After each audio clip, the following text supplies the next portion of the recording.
Trending, যা কিছু ট্রেন্ডিংয়ে চলে আমরা সবাই চেষ্টা করি সেই রকম ভিডিও বানানোর, যাতে ওই ট্রেন্ডিংয়ে চলা ভিডিওগুলোর মধ্যে দিয়ে নিজেদের ভিডিওগুলোও যেন লোকজন দেখে, তারই চেষ্টা। গত বছর একটা ভিডিও ভাইরাল হয়েছিল বোতল ফুটো করার, ঠিক এবছর চলছে দেখছি কাঁচের গ্লাসে জল দিয়ে তার উপরে এই ভিডিওটা। গত বছর তো ভিডিওটা বানাতে পারিনি, তাই ভাবলাম এবছর ভিডিওটা বানিয়েই নেই। আর ফাইনালি ভিডিওটা তৈরি করে আমি তোমাদের সাথে শেয়ারও করেছি। তোমরা অনেকেই জিজ্ঞাসা করেছো ভিডিওটা কিভাবে বানালাম। চলো আজকে তোমাদের সাথে শেয়ার করব এই ভিডিওটা কি করে তৈরি করেছি। কিছুই না, একটা ঘর পুরো অন্ধকার করে ফোনের ফ্ল্যাক্স জেলে তার উপরে এক গ্লাস কাঁচের জল বসিয়ে দিতে হবে। এরপর সামনে আরও একটা ফোনের ক্যামেরা রেখে দিয়ে, মানে অন্য কাউকে ধরে বসিয়ে দিয়ে, এবার অল্প করে হলুদ গ্লাসের মধ্যে দিলে এরকম একটা সুন্দর দৃশ্য তৈরি হচ্ছে। তবে আর দেরি কেন, তোমরাও বানিয়ে ফেলো সবাই এই ট্রেন্ডিং ভিডিওটা। এটা না খুব চলছে এখন।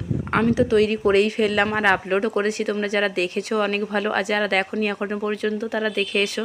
তবে যেটুকু বললাম এইটুকুই নয়, এর পিছনেও একটা ভিডিও বানানোর জন্য অনেক খাটনি খাটতে হয়, যেটা ক্যামেরার পুরো আড়ালে থাকে। এই ধরো যেমন যে ক্যামেরা করে দেবে তাকে ভালো করে বোঝানো কেমন উঠছে কেমন হচ্ছে সব কিছুটা, তারপরে যে সাথে অভিনয় করবে তাকেও বোঝানো, আবার সব কিছু ঠিকঠাক হচ্ছে কি না বারবার ক্যামেরা করে দেখা, জিনিস নষ্ট করা, এসব তো হতেই থাকে। চলো এত খাটনির পরও আমার ভিডিওটা ঠিক কেমন হয়েছে তাও তোমাদের সাথে শেয়ার করেছি। তোমরা সবাই দেখে নিও অবশ্যই, আর কেমন হয়েছে একটা কমেন্টে জানিও প্লিজ। চলো আজকের মতো টাটা, দেখা হচ্ছে কালকে অন্য কোনো ব্লগে। সবাই ভালো থাকো, টাটা।